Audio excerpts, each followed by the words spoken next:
Here we go. Business Not As Usual podcast. Vince and Mike coming at you on a cloudy day in southwestern Ontario. A stormy day. I think we may lose Vince. There's a storm ahead in his way, kids. And if that happens, Mike, I'm more than confident that Mike will carry the load until I return. But in the meantime, let's talk about what we want to with as much time as we can. We've been talking recently about a lot more cultural things, organizational culture, and a lot of that seems to be the domain of your human resources area. Whether rightly or wrongly, it seems to be that culture and talent and recruitment all resides within this glorious HR function. And so for today, I think it plays a very important role. But today specifically, we wanted to talk about the role of managing talent and how, in a lot of organizations, at least a lot that I've seen, that is an HR function. Is this idea of grooming talent and building up a succession plan and I don't actually think that is the case, but I think what we're going to talk about today is the role of managing talent in a transformation and how, because remember, these are lengthy exercises. You are going to onboard people, you're going to offboard people, you're going to lose people. And so the ability to manage talent can't reside in HR. It needs to be somewhere else. So spoiler alert, that's my take on it. But you made a good point there, Vince. Before we go any further, if we did say transformations take a while, so if there's no danger there. I mean, there may be a slim few that stay the entire duration of their transformational program, but you should make a concerted effort that the people that start it shouldn't be the people that finish it. I mean, especially if you're talking 4 or 5 years, not only different phases need different talents, but I think just the pace and the stress and the work involved, it is very difficult for a person to carry that through for 4 years. Mm-hmm. So I would agree. The succession planning is actually, I mean, we all talk about it in terms of a company, but it's accelerated in the program because you need to know who the next person up is. And if you're horrible at it in business as usual, your flaws are going to be really highlighted in the program. Right. I can't think of, in all the organizations that I've encountered, I cannot think of one that does not struggle with succession planning. In general, just generally speaking.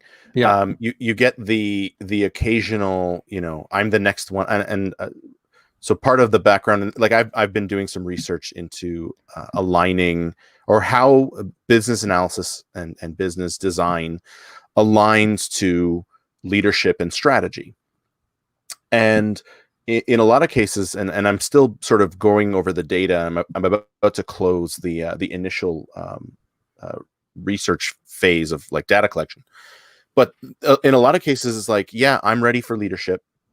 How do you know I'm the next one up? And it's almost like it's due to you because of seniority or some promise, and I mean that's not a way of managing talent. Is just the next. This is not accounting. It's not first in, first in, first out. No, exactly. And so you've in a lot of cases, people are saying, yeah, I'm the next one to be promoted because it's my turn. And then you get into, okay, so what are you doing to get ready for that move? Right. And in a lot of cases, it's nothing. I'm just waiting. I'm just waiting my turn. And that is a huge miss, because if you want to be able to contribute at a more strategic level, you need to put in the practice, you need to put in the work. It doesn't, it's not just something that's going to happen naturally, and all of a sudden you're okay, I'm now the head of this team, and I'm great. Like there's skill to leading and to managing. And when I say managing, I don't mean like just ticking the box, like manager. I mean like getting your team, getting them aligned, getting everyone working, and then starting to groom talent yourself, because that's a big part of leadership. Right. I mean, you need to be the role before you're the role. Right. So if you think you're just going to be it your manager or the person who's the lead in the program, and all of a sudden you're just the next one up and you're just going to take over. Mm-hmm. If so, I mean, it's two sides of the coin. If you want to have someone, because you're going to have this turnover and you want to have consistency across the program, that the person that's either identified or self-identifies, you need to put them in positions to be ready.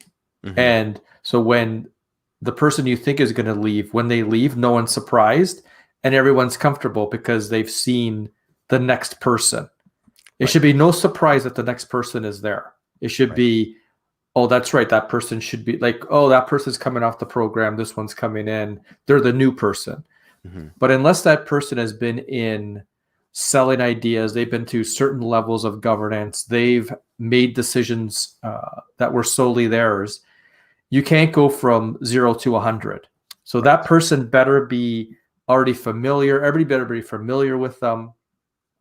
That's on the, the program side, the program leadership side. On the personal side, you need to put yourself, or make sure you get yourself in those positions, because if you're not going to be considered the next person up.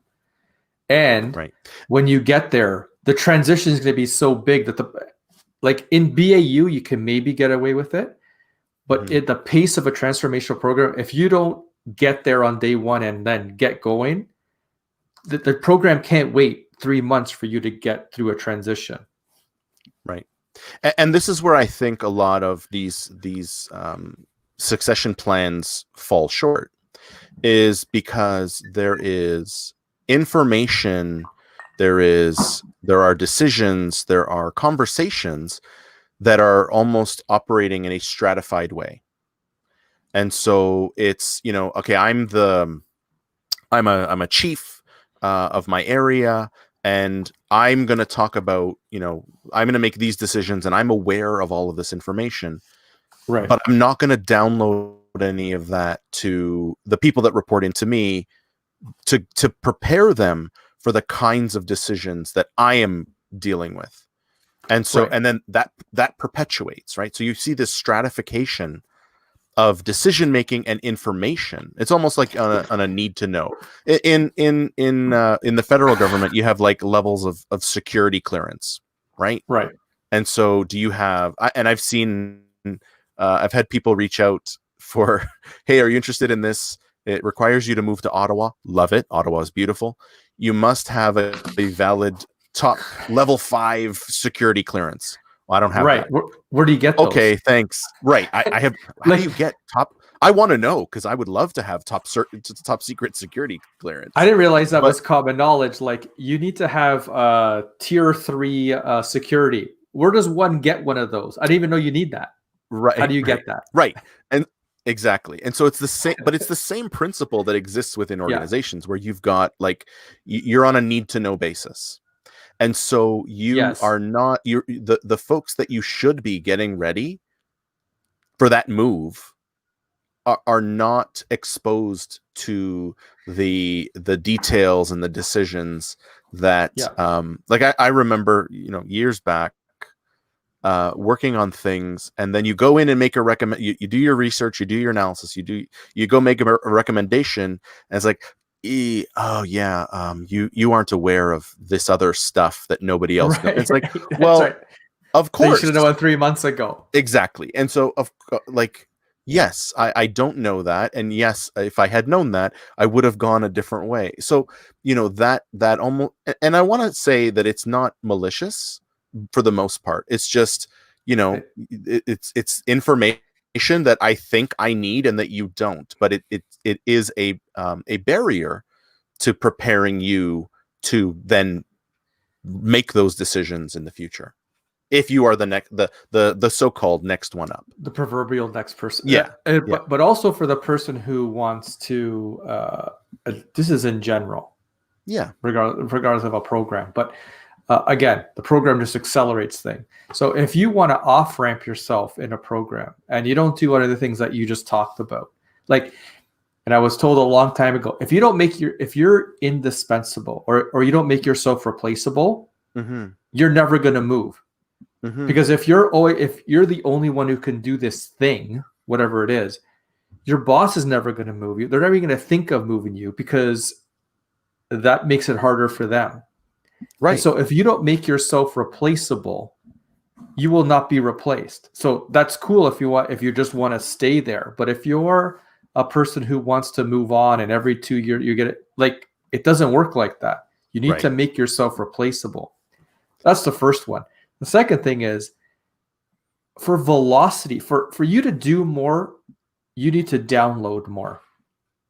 So you'll never get velocity out of yourself if you just hoard everything and you got to like look over every document and you got to write it. There's no velocity that you're creating. You can't scale yourself. So you can get involved in a whole bunch of other things if the people that are working for you download and let them do a lot of the work. So for you get to scale yourself. For them, you're getting them ready for the next level. Right. So you can move on, they can move in, because the first question is going to be like, I want to go here. Great. Who's going to do your job? And if you give like deer in headlights look, you're screwed. Like, you should go, well, Johnny and Linda and Bobby could do it. Oh, okay, good. Now we have choices. If there's no choices, no one's going to let you move. Yeah. Yeah. Or get off the program. You're stuck there for the 4 years. And that was a very painful lesson that I learned many years ago, where you become so good at what you do. You're not moving. You're not moving because to replace you is too difficult.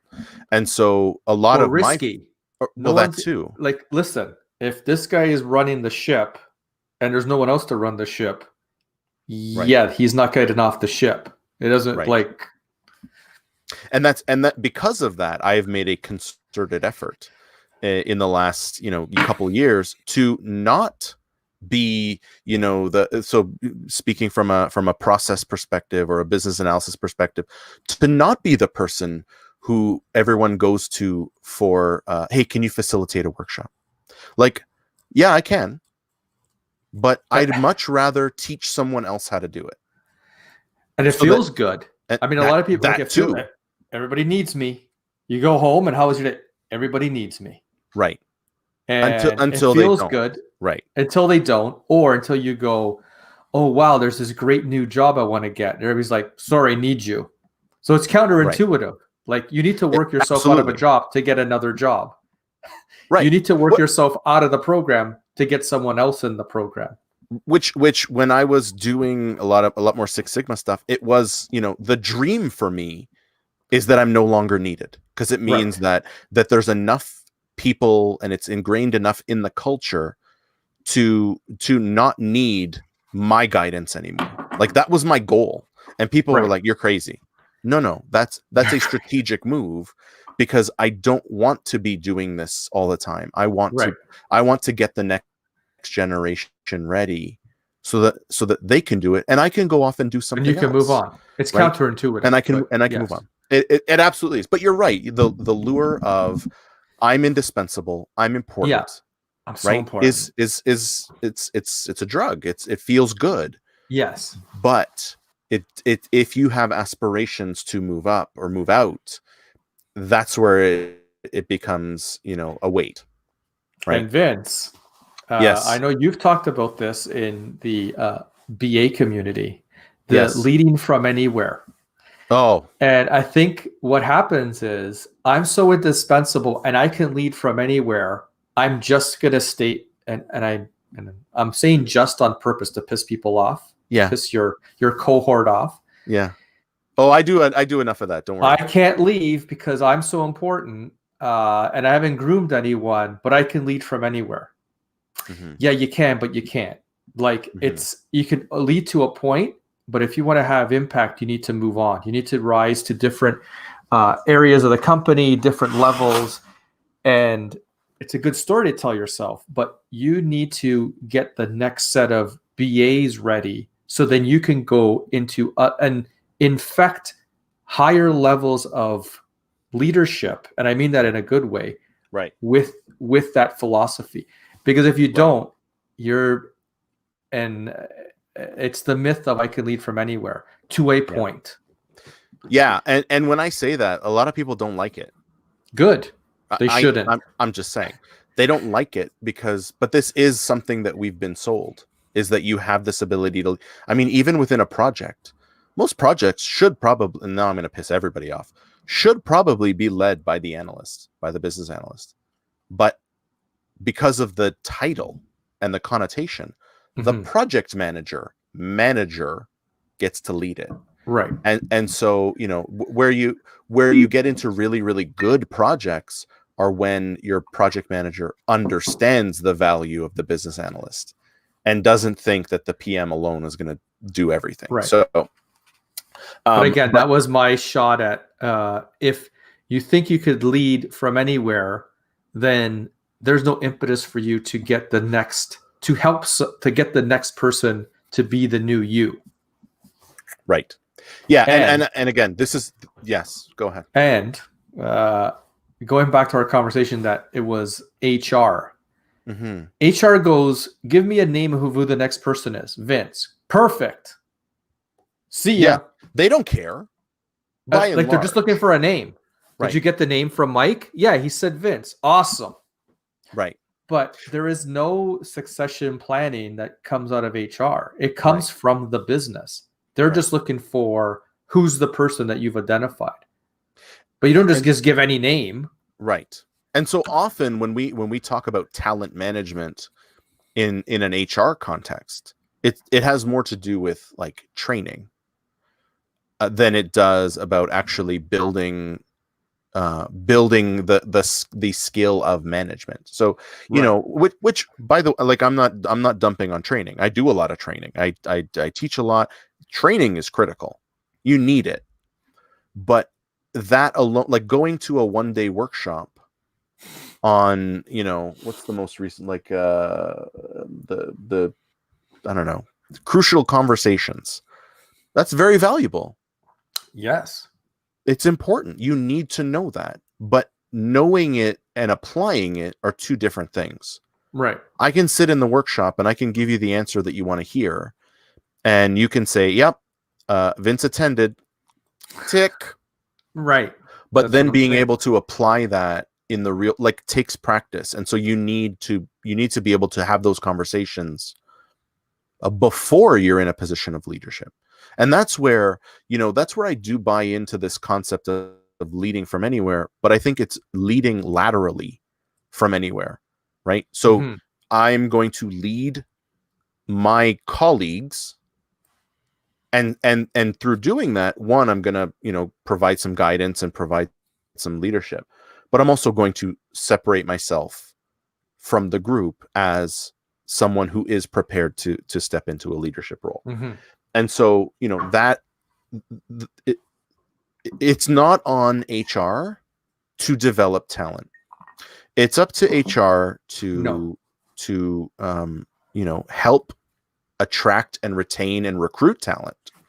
It's up to HR to provide opportunities for potential leaders or potential, I think in some organizations they call them like high potentials, like just people that are they have demonstrated a quality that is valued, and they get put in leadership, and they get put into like a leadership track programs. Yes, they need to create the environment, but the person, that's what I'm getting at. They need to create the environment. That's exactly it. Yeah, So whether that's through training, whether that's through leadership, like mentorship, setting up mentorship programs, whether that is through like enabling networking, providing opportunities for, like, I wonder why organizations don't do like the semester abroad idea, where you have relationships with other organizations within your field, outside of your field, and like, we're gonna send you, Mike, for 1 month. I'm gonna send you to Ford. Right. You're going to learn what your equivalent at Ford does, and how they do it, and how they do it, and what tools they're using. And you know what else is good? What's that? And you're gonna like this, Vince. Okay. Especially when you've worked at a company for a while, you think your company is we're the only ones who does stuff like this. We're like, nobody else works like this. It's ridiculous. Other companies don't do this. And then when you get friendly with consultants, right? And they all go, yeah, I don't know what you're talking about. Everybody does this. Like, we're the ones who don't make decisions. And then, the consultant is here to help you. Goes, what are you talking about? Everyone does this. You guys aren't unique. And so it's also good to see that you think your company is the only one is dysfunctional, can't make decisions, or has a culture like this. You go over there and you're like, yeah, they're exactly the same. Everybody's broken. And just get that out of your head, because there's not some magical, and I don't care. And everybody can talk about Google. They all have their own problems. Right. Don't think it's all like sunshine and lollipops when you go work there. Right. So I think that's a really good idea, not just to learn, but to also see that you're not much different than other companies. Right. And I mean, I've had the opportunity to, through speaking and through a lot of the stuff that I do, to have these conversations, like across the world. When I say across the world, I mean mostly North America and London, in the UK. So those are the only places I've traveled to. But like, I've been, from coast to coast to coast, Canada, the US. Right. And as you talk to people, like, everyone is facing the same challenges. The specifics might be different, but it always comes down to things like culture, which we talk a lot about, comes down to relationships and navigating like that political minefield of relationships. Yeah. It comes down to career moves, and like, am I in the right place, and should I leave? And so, but they always come down to the same challenges. And this is where I get my line: everybody's broken. Like, everybody is facing the same challenges. And I talk about that when I do my session on ugly babies. Everyone's got ugly babies. The organizations that do well, that win, are the ones that acknowledge and try to do something about them, as opposed to just sticking their head in the sand and saying, no, not a problem, not a problem. Like, you got to do something about it. Yeah, they give them braces, and they give them braces. They put, they comb their hair, like, make them go to the gym. So yeah, so like, everyone's got those same challenges. It's just how you respond to them. Right. And that's what's important. And again, doing that, putting people in a position where they can have that stretch and start to make decisions above the proverbial pay grade. Yeah. Like, that's where you're going to see the whether you have the right person lined up or not. And when it's in BAU, again, there's a little more runway. And for leaders, if there's leaders of transformational programs that are listening to this, you have to identify these things are more time boxed in a transformational program, because you just can't out of the blue go, okay, we're moving Susie out. Like, it doesn't work like that. There are natural, when you have your plan, there are natural breaks or switches, or you've done a bunch of work and now you've put something out to tender. That's probably, like, that break is probably where you can swap people in and out. So you have to be, when you're getting the next person ready, you have to be strategic of when you're going to bring them in or out. Like, outside of an emergency, you have to plan it as opposed to gates in the program. Mm-hmm. People just can't go one day, I'm leaving. It doesn't work like that. There has to be a natural point where you could transfer people and transition people in and out of the program. So in a program, if you're there for 4 years and you're like, I'm not being here for 4 years, you need to identify to the leadership where you think you're going to off ramp yourself and who the person's going to be that's going to on ramp. Right. And I think I'm going to take that a step further, because I think you're right. There is a it's not just Monday you're working in the transformation. Tuesday you're part of you're out. You're doing something else. But I think this is where it's important that you open up lines of communication with the people that you have plans for. Right. To say, because the other thing, like, as they're going through, they are gaining in confidence, or they may be becoming frustrated. Like there's any number of things that could happen.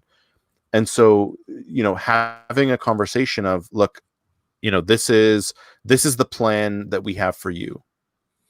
This is when I see you moving out of this and into a different thing. Like, have those conversations. And I think transparency and openness is your friend in these instances, because the risk is that, and I've said this, I don't know if it was on this show or in one of our previous iterations, in the absence of information, people will create their own narrative. Right. They'll fill the vacuum. They'll fill the vacuum, right? Yeah. And so if they are filling that vacuum with, I'm making all these decisions, I'm doing all this stuff, but I don't know what the plan for me is, maybe I should look elsewhere. Right. Right. So being open and having those conversations, I think, is important, because the last thing you want is to lose a key member of the team that in your mind is the next person up. Mm-hmm. But they don't know that. And I think that is, I mean, and now let's get into that. That is leadership, is having those conversations and being honest. And I'm not saying, bare your soul and give them your ATM pin number, and like, don't do that. That's stupid. But be honest and have those conversations, because if they're not having those conversations and they don't know where they fit, then it's open event, because if they do go, you've already invested all this time and this effort getting them ready, and that's hard to claw back. Right. And we got really deep in this. No, sorry. Well, yeah, I'm good. I'm just working through some things. Okay. No, what were you going to say there, Mikey? I think, like, to round it out and to be clear, it is up to the transformational program leadership to do that. It's not left to HR. It is your responsibility. Yes. And the responsibility doesn't lay at just say in a name. That name has to come with work, and it has to come with getting them ready so you can off ramp. And I think that's what we want to talk about today. This is not an HR task. They have their role to play mostly in environment, but in terms of the work that needs to be done, it is you as the leadership of the program that needs to do this. Right. And the leadership of the program, as well as the sub functions of the program, because it's not just at the leadership level. It cascades down. Yeah. Agreed. Yeah. All right. I mean, so bottom line, don't look to HR to develop your talent. That's for you. That is for you. And that is for you. That is what leaders do, is they get the next generation ready. With that, I think that was a tremendous conversation, I think. Where do, for those that are listening, where do you stand on this? Is talent development an HR function? Is it a leadership function? And I'm curious, if you are in a position like this, what are you doing to either get the next generation up ready, or what the next move? Anything you want to add to that, Mike? Nope, you summed it up perfectly, Vince. Perfect. Usually